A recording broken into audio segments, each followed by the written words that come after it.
दोस्तों आज मैं आपको एक ऐसी कहानी से रूबरू कराने वाला हूं जो आपको एकदम होश उड़ा देंगे। और मैं आपसे एक रिक्वेस्ट करूंगा कि आप इस कहानी को आंख बंद कर महसूस करें तो आपको और मजा आएगा।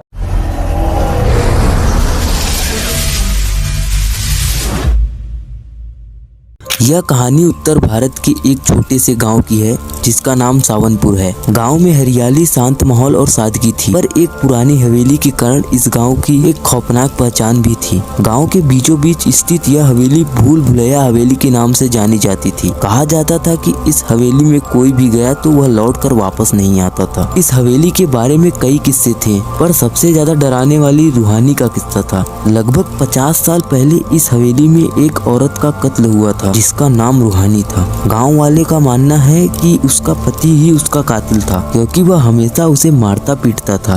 एक रात उसकी लाश हवेली के आंगन में मिली थी। उसके बाद से ही हवेली में अजीब घटनाएं होने लगी। हवेली में रहने वाले लोग गायब हो जाते थे, चीख पुकार सुनाई देती थी और हवेली के दरवाजे अपने आप खुल जाते थे। गांव में कोई भी उस हवेली के पास जाने की हिम्मत नहीं करता था। पर कहानी की शुरुआत होती है गांव के युवक राहुल से, जो गांव से बाहर पढ़ने गया था और अपने दोस्तों के साथ वापस आया था। उसके दोस्त जो शहर के थे, गांव में डरावने किस्से पर विश्वास नहीं करते थे, वे उत्सुक थे, खासकर हवेली के बारे में जानने के लिए।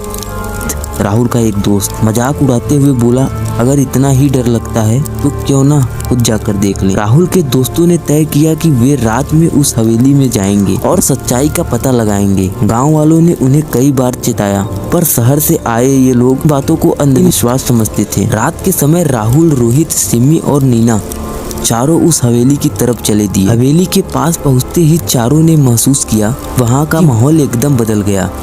ठंडी हवा चल रही थी और हवेली के आसपास बिल्कुल सुनसान था।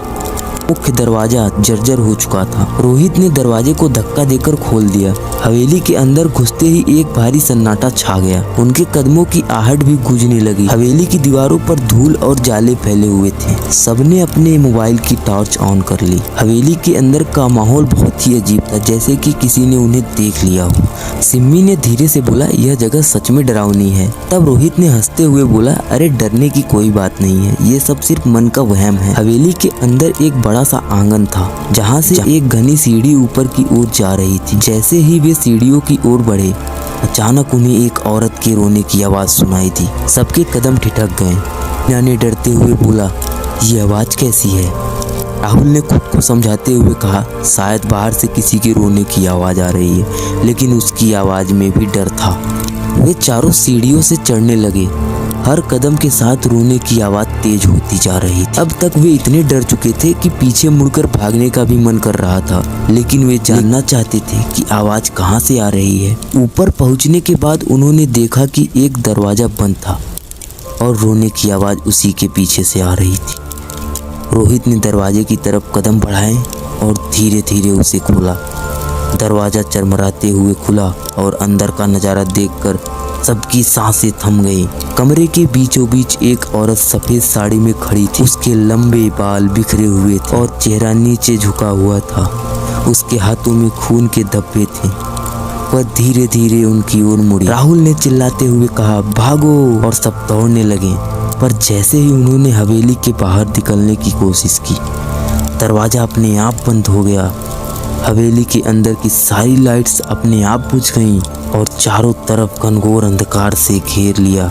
वह औरत कहने लगी, तुम लोग यहाँ से बचकर नहीं जा सकते।